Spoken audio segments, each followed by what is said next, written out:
हमारे वीडियो पसंद आए तो लाइक शेयर कमेंट और चैनल को सब्सक्राइब करना। अरे परिमाण बहुत अच्छा लगा थे जी। राजा के बनना बोधा जाते कोनी संबलपुरी घल सुनाओ ऐसे का मंत्री। हाँ एक बार नाचे मैं बारवा नाचे हजारवा नाचे। अरे राजा जी गाई गाई मेरा। अरे राजा जी गाई गाई मेरा। एक बार नाचे मैं बारवा नाचे हजारवा नाचे। अरे राजा जी गाई गाई मेरा।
अति प्रसन्न परी, अति प्रसन्न।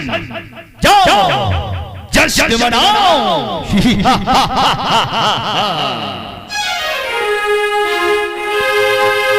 तो भैया देखा परिमल जो है कैसे रत्नाकर के बुलाए अनुसार में आते हैं और कैसे आशीर्वाद देके जब जाते हैं, ये दृश्य अपने समक्ष है। खुशी खुशी बीते दिन चार,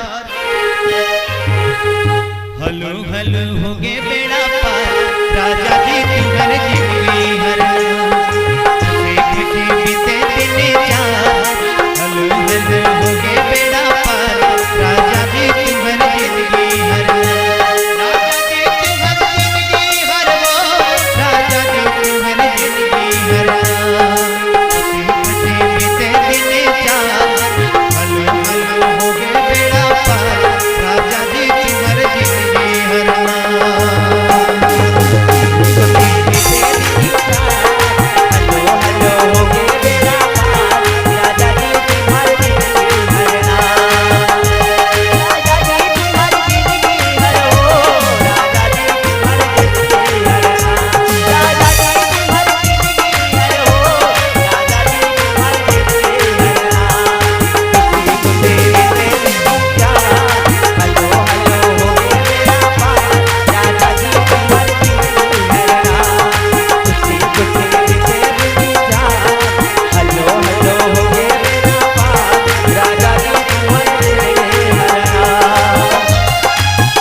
राजा जी तुम्हारे जिंदगी हर, राजा जी तुम्हारे जिंदगी हर। खुशी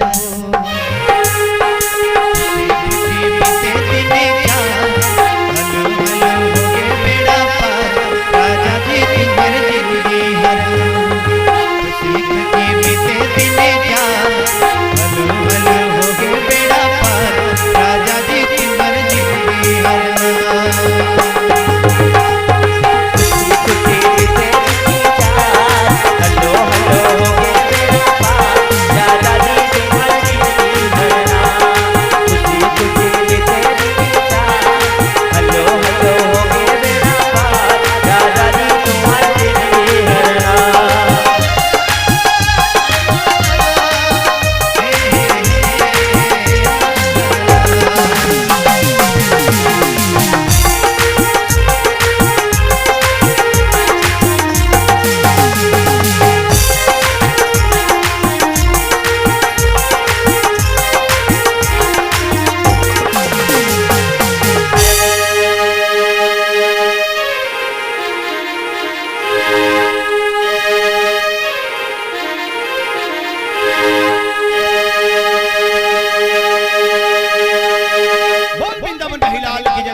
राजा जो है कैसे अपन रतनपुर में नृत्य कराते हैं, ये दृश्य आपने के समक्ष है।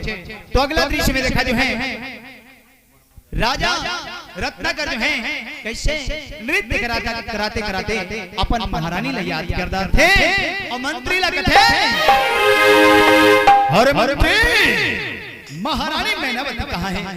ओला खबर कर दे कि महाराज याद करत है के जो आज्ञा महाराज मैं हर जावत हूं।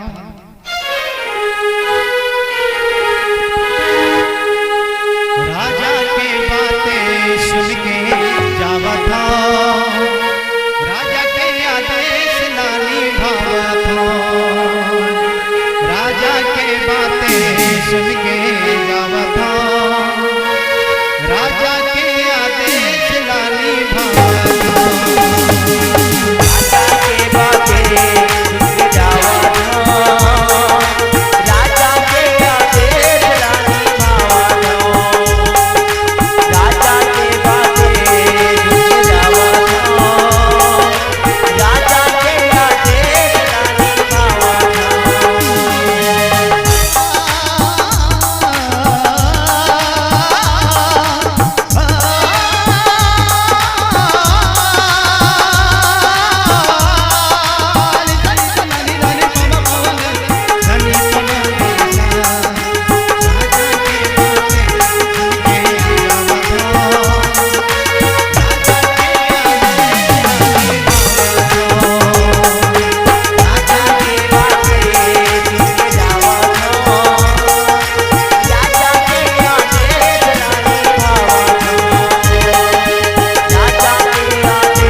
प्राणनाथ राजा रत्नाकर याद करत हैं, आप जल्दी आ जाइए।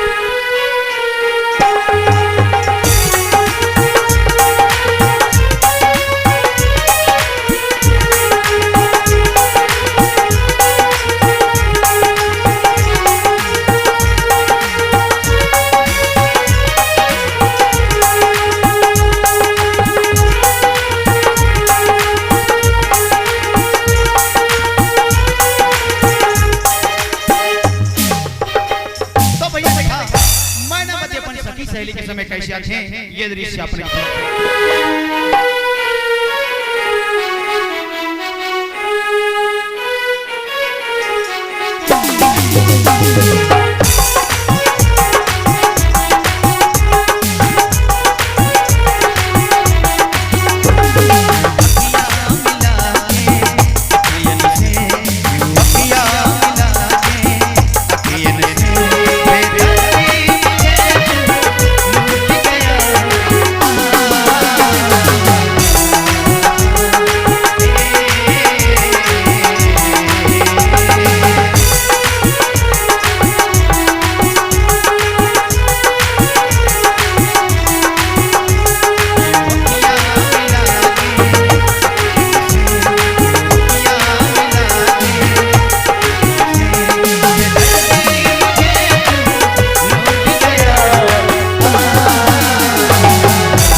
अरे सही तो कहत हस बहिनी।